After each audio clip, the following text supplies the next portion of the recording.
Now, back to the Dr. K Show on Radio 1240 WCEM AM. There's actually four. Good. Welcome back to the Dr. K Show. Okay. Everyone, our guest today is Barbara Ryan, and she is in New York for a book signing and a book reading.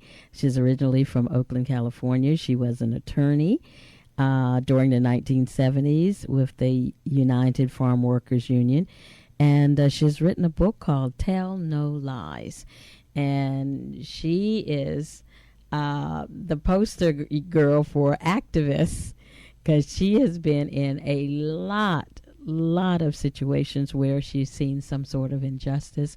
And she even slept at one of the headquarters of the Black Panthers just to make sure that police don't break in on the headquarters and kill people. You are a very brave lady. Well, thank you. It was in my youth, so you know how you feel immortal at that time. Absolutely. Thank goodness you do sometimes.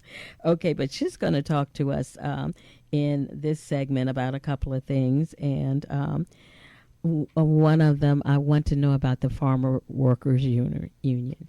Your days working with that. You know, that was very exciting work because it was during the largest agricultural strike in California history. So workers were going off the job in the grapes, and also grapes. They're both table grapes and wine grapes. Mm-hmm. And I worked mainly in the campaign that involved the Gallo Winery, which at the time was the largest winery in the world. And I don't know if that's still true or not, but they had vineyards for their wine grapes right around a small town called Livingston in the Merced area of the San Joaquin Valley. And this is the biggest agricultural area, one of the biggest in the world. It produces 1/5, I think, of all the fresh fruits and vegetables in the world, the San Joaquin Valley in California. So Gallo Winery, like all the other, we called them agribusiness, the big growers out there, opposed the United Farm Workers Union. They were used to having their workers just be under their thumb. Gallo used to do things like they had both Mexican and Portuguese workers, and they'd put them in alternate rows with a man next to another man's wife, so that the two ethnic groups would be pitched against each other because they'd be jealous. Oh, or wow. They'd have the dogs ride in the front and the workers ride in the back of any given pickup, And those were the days where Mexicans in the San Joaquin Valley were treated a lot like black people in the South. They were often not allowed into restaurants, and they had to go around to the back, and, it was crazy. It's hard to believe that happened still in my lifetime. But Cesar Chavez is a wonderful leader, diminutive guy who was good sense of humor and totally bilingual and charismatic, and he'd wink and he'd smile, and then he'd have you promising to do something that would take you the rest of your life. So again, the book has this. This is the experiences out of which my fiction novel arose. I don't want to say this novel's anything but fiction, because that's what it is. That I know of, there was never a fugitive hiding out there while all that was going on. But that's the plot of the novel.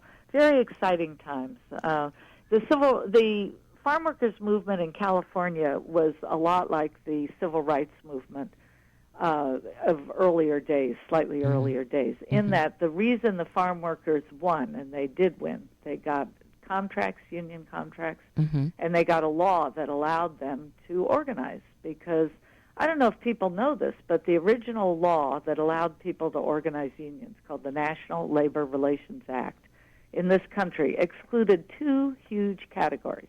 And those categories were domestic workers and farm workers. Well, this was in the 30s, and there were a whole lot of people who were either domestic workers and farm workers, and a whole lot of black people and a whole lot of brown people. And they had no rights to organize. So as a result of this farm workers movement out in California, a state law was passed called the Agricultural Labor Relations Act, and now farm workers can organize into unions. And the UFW still has contracts, and it's fighting for more contracts. And the movement has gone on since Caesar died, which is now, over, I think, about 20 years ago. Okay. But that was the reason that farm workers movement won, and I think it's similar to the civil rights movement, is because it galvanized people from all over. People came out from the cities. You know, we were able to organize at least 40 lawyers to come out and work pro bono. So, you know, people, activists came, white activists, black activists, community activists, women's groups, student groups, and regular people, housewives who found out how their grapes reached their table. And that was the power of the farm workers movement. So it was an exciting time. That certainly was. That's awesome. And that was one of the greatest movements in history, wasn't it? Yes, it was. Certainly in California history. Wow. We will never forget it. We now have a holiday, a state holiday, to honor Cesar Chavez's birthday, as, of course, the nation does for Martin Luther King. And no, we will never forget this. It enabled Mexican farm workers to stand up high. That same issue again. How do you decide to quote Jesse Jackson that I am somebody? Right, right. So it had that effect. So you asked about the meaning of the title of the book. Would you like me to tell you that? Yes. How'd you come up with that? So there is a guy named Amilcar Cabral, who was an African leader of the African independence movement back around the same time. He was in Guinea-Bissau and Cape Verde, and he wrote an article, and a wonderful, succinct saying came out of that article from his words, and it was, "Tell no lies, claim no easy victories."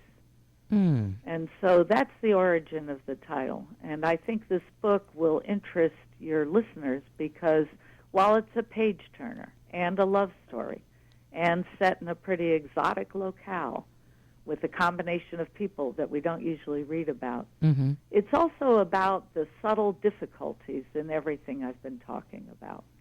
It's not an easy story. It's about people suffering for what they believe in, and, you know, some internal betrayals, and, you know, how do people cross racial lines in order to live together, to love one another, what happens when women are jealous of each other.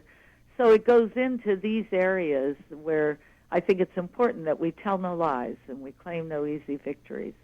Because if we're really going to create the world that we want to see, we've got to be honest with ourselves while we're doing it, you know, and not pretend like we're perfect or something, because that's how we get in trouble, in my opinion, as human beings, you know.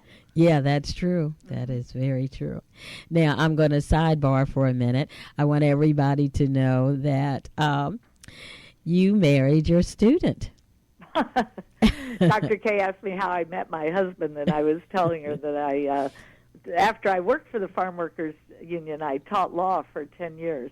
And I met my husband because he was one of my students. So I taught him everything he knows. I tell him that just about every other day. Yeah, I like the way she just said that. I said she just has to tell that. That's a long time ago now, but he still hears from me about it. and did he join you in, support is the best word, in your activism? Oh, you know, I'm married to a well-known community activist in Oakland. His name is Walter Riley, and if you Google him, he'll come up. You know, he really is the kind of leader that I am not. He's definitely an activist. Really? Yeah, he certainly is. Right today, he's hustling to get the vote out for the Oakland mayoral election. Oh, my gosh. He supports, and I do too, a guy named Dan Siegel, who's one of a field of 14 people or something. But he doesn't just work on electoral politics. He's very active in issues around Haiti, you know, and trying to get it so that the party that represents most of the people in Haiti is legalized so they can have a fair election. And he does all sorts of things. Oh, well, no, you're very proud of him. I am indeed. You all sound like a good match. Thank you. That's great. Okay, now, I want to ask you, I want to go in a little more depth of your book. Now, it's fiction, but it's based on a lot of things that have actually happened. You know, when people write realistic fiction like I do, as opposed to science fiction or historical fiction back in another century, By the way, I'm old enough that this is now called historical fiction, and I remember it like it was yesterday. But anyway, it springs out of what you experience, and the way I describe it is you kind of mix and match and rumble and tumble and figure out what it is you want to talk about and who your characters are. And then you start living with these characters that you've made up. Now, it may come out of, this is set in the context of organizing a march for the Farm Workers Union.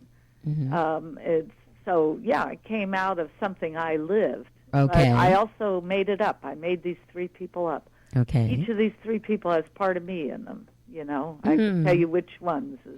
So it's not, it's a process that I think people who don't write fiction may have trouble understanding how it becomes fictionalized. But those of us who write it and love to read fiction, we believe fiction's the truest truth.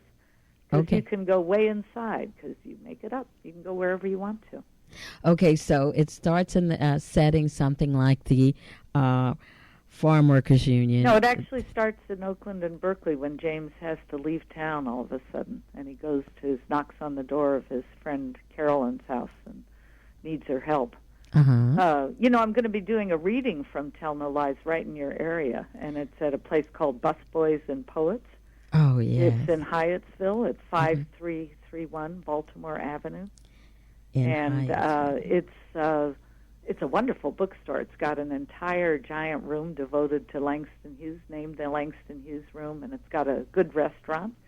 And I'll be there on Monday, November 10th, reading from Tell No Lies at 6:30. 6:30. So I'd love it if you and some of your listeners came because, and I'm going to read Chapter 1, which is the setup of the plot.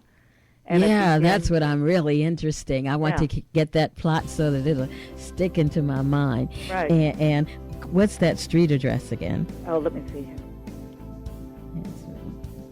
5331 Baltimore Avenue.